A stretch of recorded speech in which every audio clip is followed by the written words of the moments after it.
Hello, deplorables. My goodness. I bring you greetings from the Fox News corner of the world, and my office is still on the far right side of the building.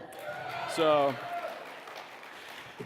you know, it is great to be here. I flew in last night from Colorado Springs. I heard rumors that you guys had a fellow deplorable in the room yesterday.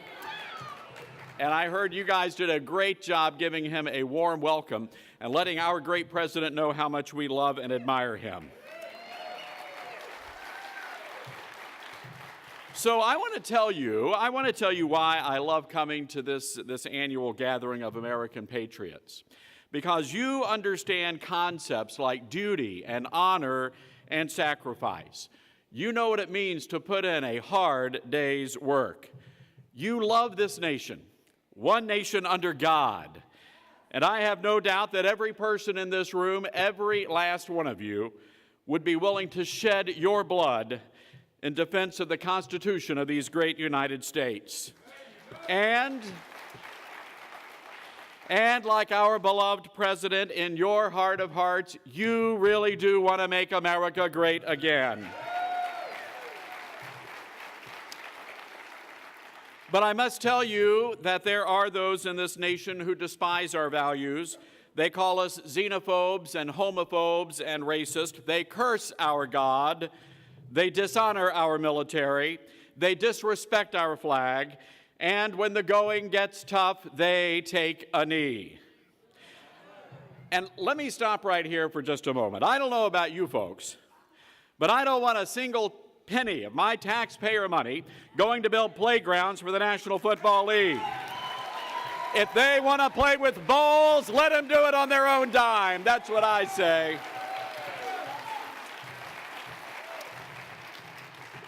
So before I get started, I'm a Baptist. Now, before I get started, I have a message for all of you race-baiting, America-hating, perpetually offended millennial snowflakes. I have a message for Roger Goodell and all of his NFL minions suffering from trick knees. If you don't love it, leave it. Adios, bon voyage, au revoir, sayonara. And as we say back home in the great volunteer state of Tennessee, don't let the door hit you where the good Lord done split you.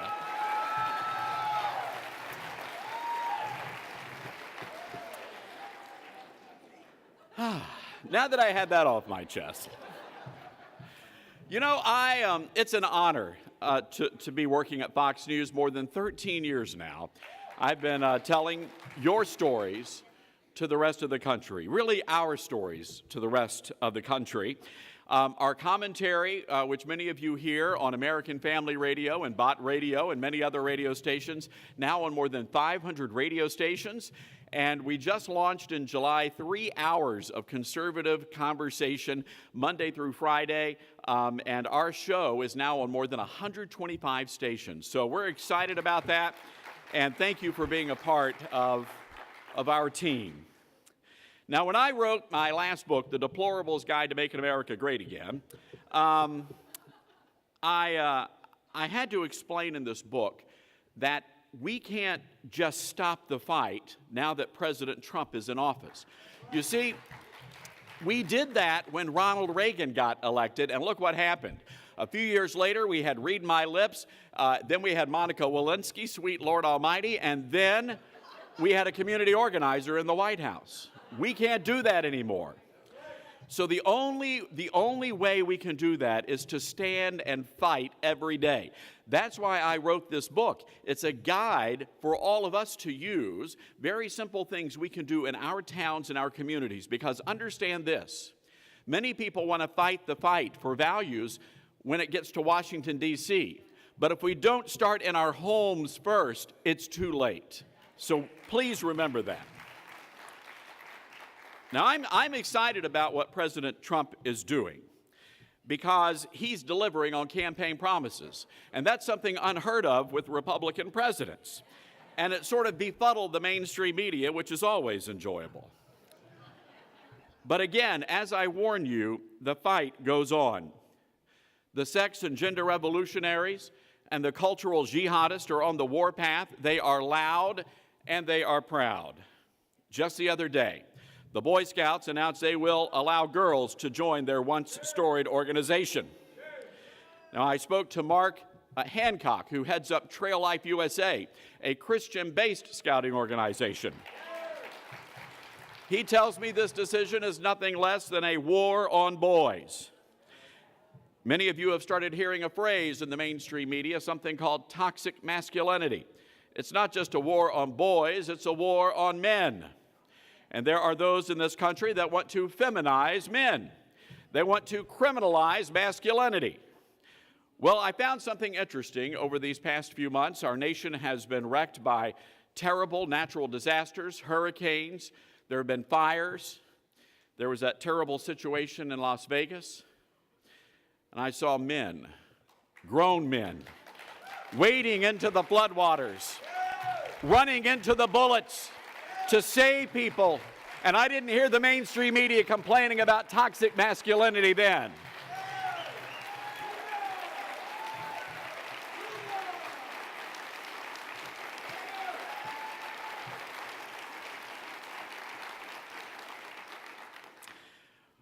But again, even though President Trump is in office, we are fighting this war. I give you examples. Dr. Mark Green, a fine patriot Christian man from my home state of Tennessee, was forced to withdraw his nomination as our Secretary of the Army.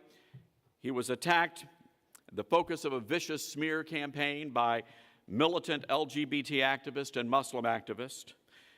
You see, they're also going after evangelical public servants now. First, they came for the wedding planners and the bakers. Then they came for the Catholic farmers and the Baptist high school valedictorians.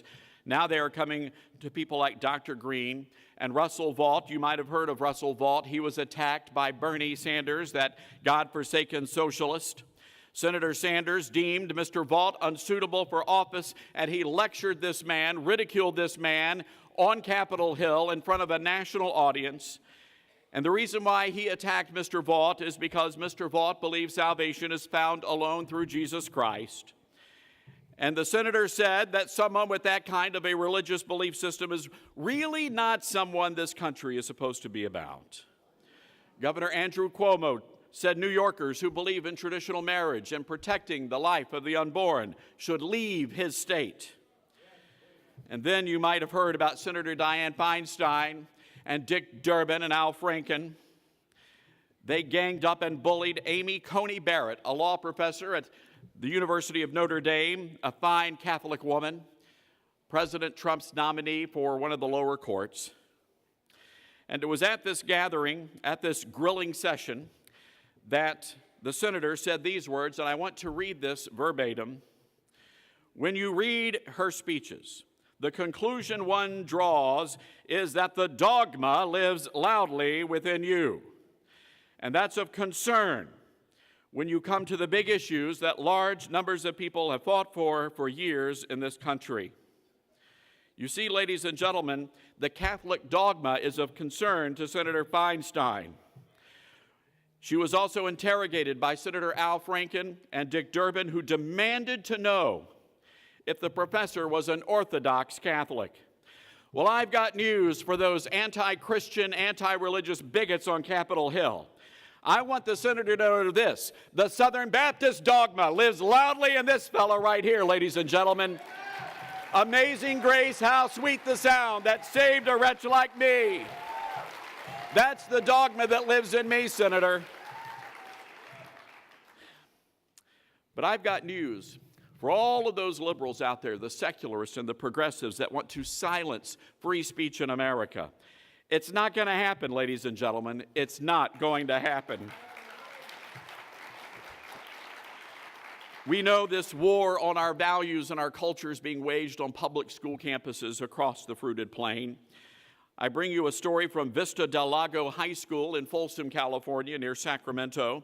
You can imagine the shock of the patriotic moms and dads in that part of the country when they were told their children were no longer allowed to chant USA at sporting events and pep rallies because those words, USA, could be inappropriate and intolerant. Ladies and gentlemen, I'm going to call an audible here. I feel obligated at this very moment to start chanting USA. Let's give those folks in Folsom Cordova School District a raging case of microaggressions they will never forget. Let's go for it. USA! USA! USA! You see, this is why I love coming and hanging out with you folks. I live in liberal Brooklyn, New York. They don't do that in my neighborhood. Our time is quickly drawing to a close, and I want to leave you with a word of hope. President Reagan said freedom is just one generation away from extinction. Last year, we came pretty close, didn't we, folks? Franklin Graham said we were at a moral tipping point. But I believe, and I am not a theologian here, so this is just my personal opinion, but I believe God saw fit to give our nation a second chance. And I believe the reason why is because of people like you, men and women who are unafraid to stand up for what's right. You see, I have hope in the future because I believe that we, the people, can restore what former President Obama fundamentally transformed. I have hope in America because of organizations like Young America's Foundation, fighting for freedom and free speech on our college campuses, and Trail Life USA, and American Heritage Girls, and the American Family Association, and the Great Family Research Council. You see, I have hope in America because of a young man named Thomas Gunderson. I interviewed him just last week on my radio show. From his hospital bed. Thomas was there when the bullets started flying in Las Vegas. And when those bullets started coming down from the Mandalay Bay, like many other men, Thomas ran towards the danger. He was shot in the leg, dragged to safety by strangers.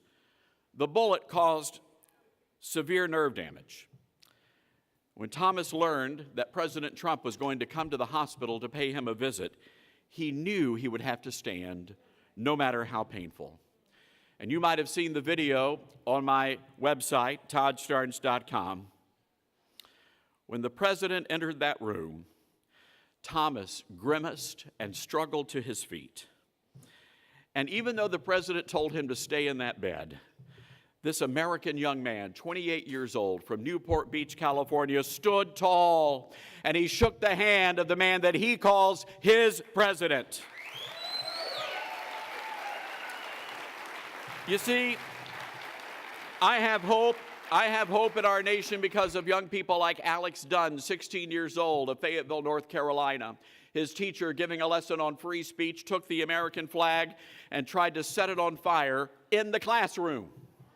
When that flag would not burn, he took out a pair of scissors and tried to rip the flag, but the flag would not rip. So out of frustration, that public school teacher, threw the flag on the ground and began to stomp on Old Glory. And that 16-year-old boy who I interviewed for my radio program said, "Mr. Starnes, something just welled up inside of me." And that young man jumped up out of his seat and ran to the front of the class, and he snatched that flag off the ground. And he took it out of the classroom and gave it to the principal and said, "Sir, this flag has been desecrated. You must retire this flag honorably." I have hope in America because of young people like that.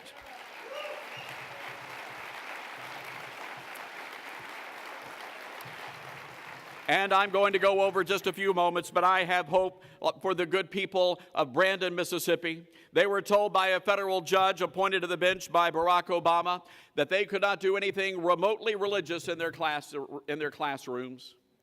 Well, it turned out the marching band that year was doing a performance of How Great Thou Art. And the principal started adding up the numbers. He figured they didn't have enough cash to pay for the whole fine, $10,000 per violation.